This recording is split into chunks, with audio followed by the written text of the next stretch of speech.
Right, so Netflix is premiering at the end of this month a new series, a scripted series on Colin Kaepernick called Colin in Black and White, which is part of the promotion of which they have stated that his story is the story of America. And it's... Okay. I know. Okay. Strong argument, strong premise. So as I understand it, Colin Kaepernick is a football player? I believe he was an NFL quarterback. Right. So I don't exactly know much about the NFL personally. But I'll get into who he is in a bit for those who are unaware. So it's going to be going through dramatized versions of his life using actors and scripted out. The trailer features lines such as, with him as narrator throughout the whole thing, features lines such as, when we were young, we were told that the world is ours. Then one day we realized that the game we're playing is someone else's. In this game, we can't speak our truth. So pretty stock woke rhetoric. Yeah. Let's be perfectly honest there. And but also, what a ridiculous perspective to begin with. It's like as if, as a child, I was expecting to build the entire world myself, and I wasn't inheriting a series of institutions and things. That whole statement seems pretty standard for most kids, really. It's unbelievably idealistic, though. Yes. Right? But anyway. But yeah, so as you can see from the image there, it does look a bit strange. Colin Kaepernick seems to be dressed in some Matrix-esque black trench coat. They're trying to make him look like Morpheus. He's about to wake up the public to the truth of America.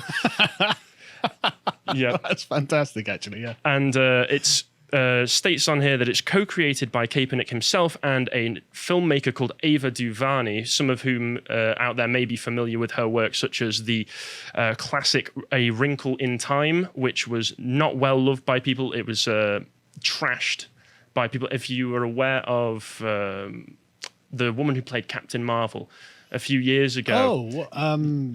Brie Larson. That's it, yes, the most likable actress in the world. It was the film that she went up on stage and was like, I don't care about what white men have to say about A Wrinkle in Time. But then she did say, I don't hate white dudes. Well, so, I mean, she clearly doesn't hate white men. With a qualifier like that, you've got to trust what she says. I'm sure many of her best friends are white men. Exactly. Her dad, in fact, may be a white man.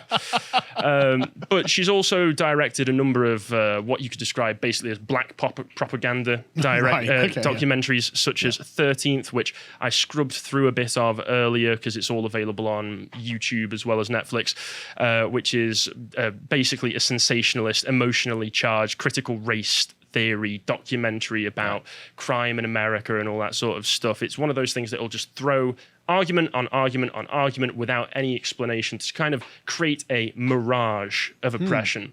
You could say one of those things where it's like this thing and this thing and this thing and no explanation as to the underlying causes of any of it. But amusingly, this, despite not having released yet, has already garnered a 3 out of 10 on IMDb. People know what's coming. Yeah, they know what's coming. Exactly.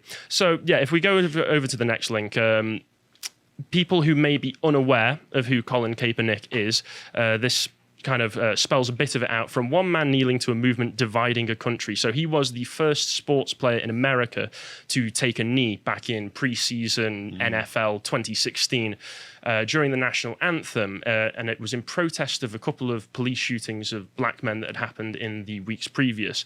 I'm not particularly familiar with those incidences, so maybe there's Let's just assume they were racial executions. Yes, like Black Lives Matter do. Yeah, exactly. So at first he sat for the national anthem, but then a few weeks later, I believe that he'd been in touch with some members of the military who had said that they were not particularly impressed with him sitting. So instead he chose to kneel. So I don't see too much. I always thought the kneeling was a strange gesture anyway, because kneeling's a sign of submission. Yeah, I always think maybe it's an English perspective there. I see it as a sign of fealty. Yeah, exactly. More than anything, I don't see it too differently from people standing for the national anthem. Yeah.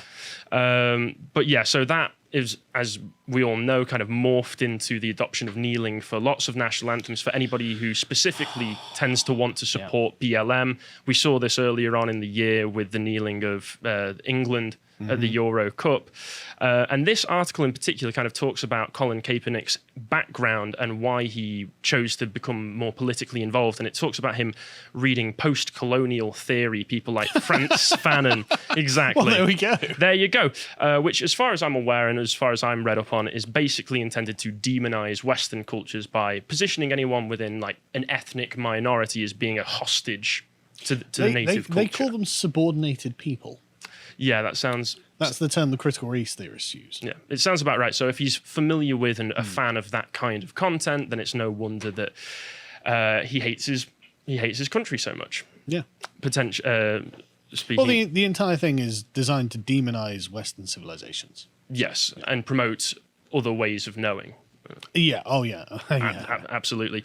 But yeah, hopefully it will go. Hopefully this show will go the way of other establishment narratives, as you could put them if you pop over to the next one, such as the Fauci documentary, which, as you can see, the mainstream critics are really desperate for us to love, and the people ain't having none of it. I mean, that is probably the lowest audience score on anything I've ever seen. Yeah, that is quite a spectacular contrast as well, isn't it? Oh yeah. If you look at that, the critics really want us to bow down to Lord Fauci, whereas the people just do not care. I saw a still from this, someone had tweeted out, where it's Fauci sat in a very nicely lit office doing his work under a massive picture of his own face. Like, it's a huge picture as well. That's some Dear Leader vibes right there. Exactly. It's mad, isn't it? Like, the picture's like 4 or 5 times bigger than sort of his own head was. So it's this massive, imposing Fauci picture on his own wall. He's judging himself. Well, just what kind of narcissism are we talking about here? But anyway. I know. That's off topic. So if we skip over to the next, speaking of BLM, let's see what they've been up to recently. So if you scroll down here, we can see that Black Lives Matter have held a protest outside of a New York restaurant after an alleged racist incident. Oh, yeah. So this article states that the anti-racism protesters demonstrated outside of a Carmine's restaurant on Manhattan's Upper West Side on September 20th, following an altercation over vaccine cards that involved a restaurant hostess and several black patrons visiting from Texas. Have you ever been to Manhattan? I've never been to America. I've been to Manhattan. What's it like? Very wealthy. Manhattan is the sort of wealthy center of New York. Well, I mean, Hollywood can't afford to film in Manhattan for shows set in Manhattan, so that doesn't particularly surprise me. That tells you everything you need to know. They go to Chicago instead. It's where Wall Street is. It is very nice and it's very affluent. Mm-hmm. And so all of the restaurants around this area, I'd be amazed if they were sort of, low-grade restaurants that would have people, they would hire very cheap servers who would be, insulting to the public and things like this. All very professional. Yes. But it says here that NY1 reported that details regarding the incident that occurred several days previous to the protests are disputed. According to reports, security camera footage shows 3 black women entering the restaurant after showing their vaccination cards. Shortly afterward, 3 men arrived to join the party, but only one shows a COVID-19 vaccine card. And then the women go into the restaurant with the man, then turn and go back outside where the fight ensues. Oh, yeah, I forgot that New York was under a tyranny. Yes, sadly, Bill de Blasio, I believe, is the one who implemented that. Racial segregation, if you look at the vaccinated numbers between the different racial groups, as it were. Oh, absolutely. But a lawyer for one of the women said that the 24-year-old restaurant hostess used a racial slur, antagonized the guests by implying their vaccination cards were fake, and then assaulting them. Now, I've watched the footage that this all comes from, and it does not look like she is trying to antagonize them. I've seen it. They turn around and immediately they are seemingly very belligerent towards her. And you've got to wonder, as a single person outside a restaurant, you're just doing your job. And like you say, it's quite affluent, quite a nice area. They wouldn't be just hiring people who are just going to throw out random insults to people. Why, when you're being accosted? Yeah, why, when you're being accosted by a number of very angry people, would you then be the one to instigate it by throwing out? Especially if you're outnumbered. Especially, 6 to 1. Yeah. If you include the men as well. Yeah, straight. And sorry, are they saying a woman? Yeah, a woman. Yes. Assaulted them. find that hard to believe. I find it very hard to believe as well. So, obviously the lawyer seems to have been the one to say like, oh, well, they instigated it with the racial slur. Black Lives Matter got hold of this. And what did they do? Did they protest the vaccine mandates? Did they protest the vaccine cards or anything like that? No, of course not. No, of course not. They protested the restaurant. So, I mean, on the video, I take it no racial slurs are heard? Well, I mean, it is a CCTV footage. Oh, right, okay. So you can't really hear anything, but just from experiential knowledge of how people behave if I was being accosted by a number of very angry people and outnumbered. I don't think... Is the hostess white? I think she was Asian. Right, so she's Asian. Yes. So an Asian woman, they're saying, started spewing racial slurs and assaulting 6 people. Yes. Right. Moving on. But yes, I mean, if nothing else, I don't think much else came from the protests other than people just coming outside and just doing the typical thing that they do where they... Down with white supremacy, which is Asians insulting black people. Exactly. But I do think that this does kind of show what the ultimate conclusions of these sorts of decisions are for the vaccine mandates and vaccine cards and other such things, which is the people on the front line are going to be the ones most affected. It's going to be the people having to turn these people away at the door who are going to get... I mean, for anybody who has worked customer service or any form of frontline job, you know that if you're the one having to tell people what they can and can't do, whether it's your decision or not, at the end of the day... It's you who takes the heat. Exactly. Yeah. Exactly. And moving on to the next link, on similar lines, we now have in the UK a BLM adjacent organisation, because that's what we needed, called Black Lives in Music, which has recently released a report that concludes that black musicians in the UK are being oppressed. And this is just what the UK music industry needs, which is... Stormzy's being oppressed. Exactly. All of those people that you hear on the radio, oppressed. Right. Everyone that you see on the national television, oppressed. And what's weird is there are so many other people who are trying to be oppressed in the same way. Exactly. Like becoming a famous musician of any race. Myself included. Yeah, it's very desirable and everyone would like that, it seems. And so in this article here, we can see that the report finds that 6 in 10 black music creators have experienced racism, while 86% say they have faced barriers to their career because of their race. They also earn £299 less per month on average than their white colleagues. Now, how much are they earning per month? That's the thing, because £299 could be a lot. Well, if it's £1,000 a month they're earning, then that's a lot. But it could be a very small portion of their earnings overall. I only earned 30 grand this month, and this guy earned £29,701. Exactly. What a terrible piece of oppression. But it is also very hard to establish when people are reporting this sort of stuff what the parameters are for what constitutes racism, because 6 in 10 you just go, well, I'm not famous yet. Racism. It could well be. It could well be. And I've looked a bit further into this. The survey that was used for this report is now no longer open to the public, but there were only 1,718 respondents. And it was an internet survey. It was an internet survey that appears to have been open to anybody who visited the website. Right. So it's self-selecting internet survey that could have been filled out by anyone saying anything. Yes, it does seem slightly less than scientific, methodology-wise, but so their testaments echo recent revelations from stars like Alexandra Burke, who said that she was advised to bleach her skin to look whiter. The singer, who won the X Factor in 2008, said she was subsequently told that she would have to work 10 times harder than a white artist because of the colour of her skin.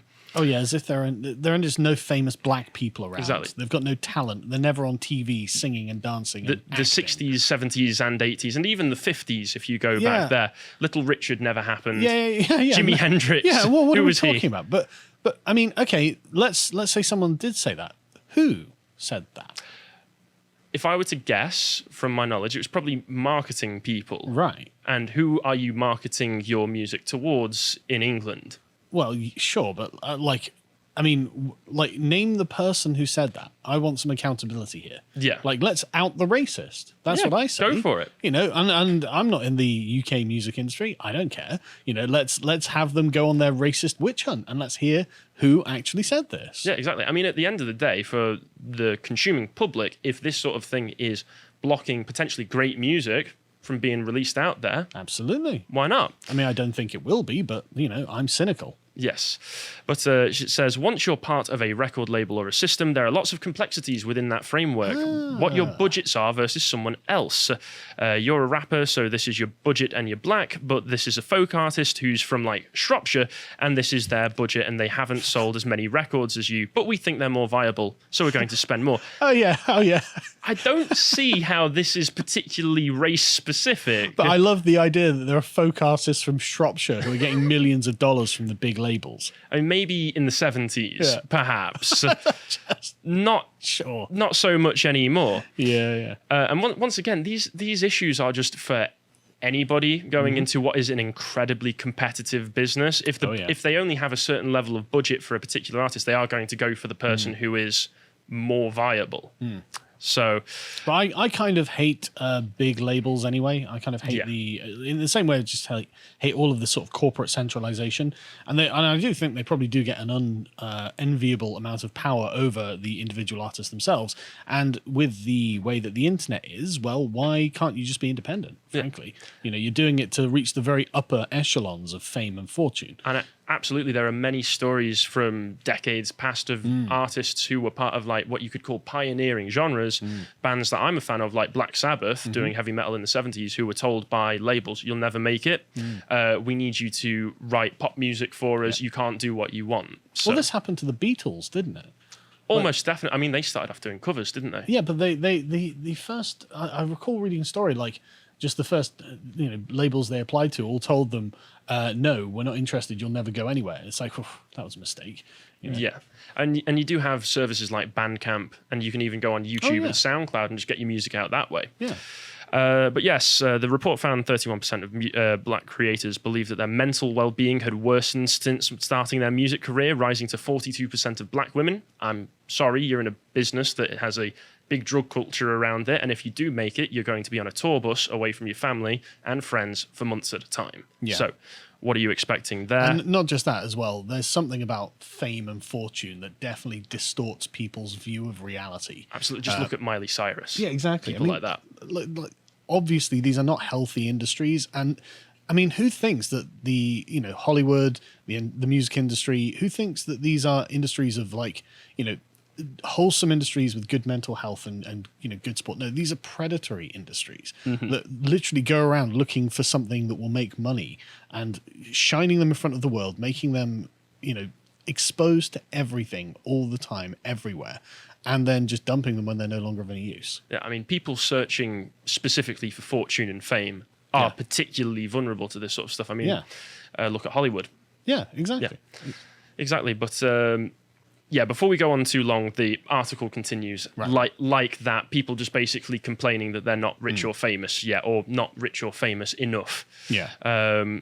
So Colin Kaepernick is the story of America, and people complain. People complain that they're not famous enough, and are trying to introduce race socialism into the music industry, which is. But I mean, at the end of the day, like, I can believe that there are problems in these places. Oh, yes. And if you only think about race politically, then that's all you'll see in it anyway. Whereas there are doubtless going to be many other problems in there. Absolutely.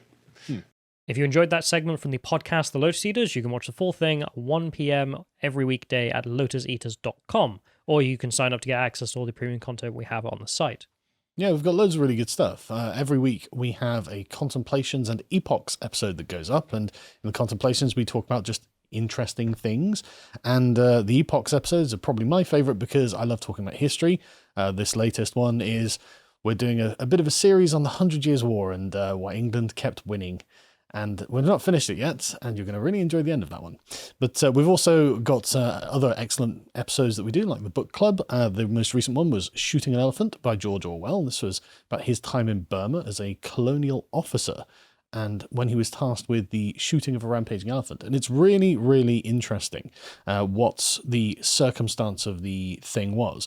But we also have lots of other content, such as premium articles, which have audio tracks on them for our silver and gold subscribers. And we do premium podcasts about things that we don't really feel that we can put on YouTube or have done a particularly large amount of research into. And so it's worth keeping them slightly more private. And we also do lots of very interesting interviews, such as this one with comedian Steve Hughes, which was really fascinating because I didn't expect him to be a philosopher. But anyway. Yeah. Also, the last thing to mention is the live event content we have. So we occasionally, when we get around to it, doing our live events, and the videos from them are on the website as premium, of course, because people came to see and paid. So go and check that out. This is on the worst of critical race theory. Yes. And I do mean the worst. It's unconscionable. Yeah. So if you'd like access to all that premium content, go to lotuseaters.com and subscribe. Thank you and goodbye.